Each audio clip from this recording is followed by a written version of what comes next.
Msemaji wa timu ya soka ya Pamba Jiji FC Moses William, tumepata taarifa kwamba mlikuwa mkisafiri kuelekea jijini Dar es Salaam, mmepata ajali. Labda pengine wadau wa michezo katika mkoa wa Mwanza na Tanzania nzima kwa ujumla wangependa kujua mpaka sasa hali ilivyokuwa.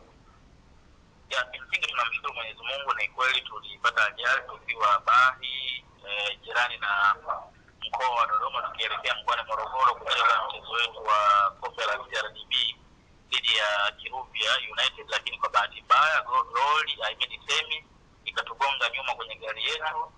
Ulitokea mshtuko kwa wachezaji na baadhi walikimbizwa hospitalini, na baadaye wakachekiwa wakaonekana hawana changamoto yoyote. Tukaruhusiwa kuendelea na safari mara baada ya taratibu za kiusalama kuweza kukamilika. Kwa hiyo wachezaji wote wako salama na sasa wanajiandaa kuelekea mkoani Morogoro ambako tunacheza mchezo wetu dhidi ya Kiruvia United. Na pengine katika kutokea kwa ajali hiyo hali ilikuwaje? Labda pengine gari mliokuwa mnaitumia imeharibika au hakuna hicho kitu?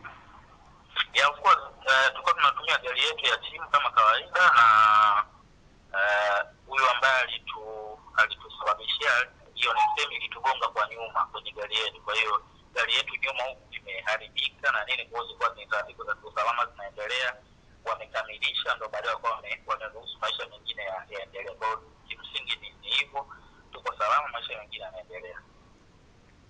Okay, labda pengine unawaambia nini wadau wa michezo katika mkoa wa Mwanza na Tanzania nzima kwa ujumla wanayoitakia mema klabu ya soka ya Pamba Jiji FC?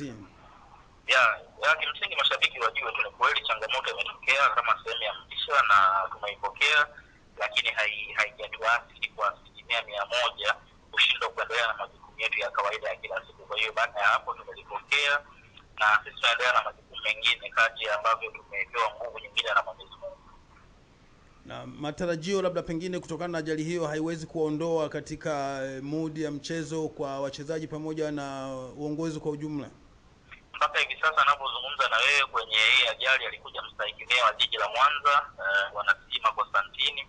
Tulikuwa naye kuanzia mwanzo, amekaa na wachezaji, kaongea nao, amekula pamoja, amezungumza, hakukuwa na mpaka sasa hakuna changamoto yoyote. Ikitokea kama kuna maelekezo mengine yoyote nitawajuza, lakini mpaka muda unapozungumza hakuna mabadiliko ya chochote kwenye klabu ama kwenye ratiba kuelekea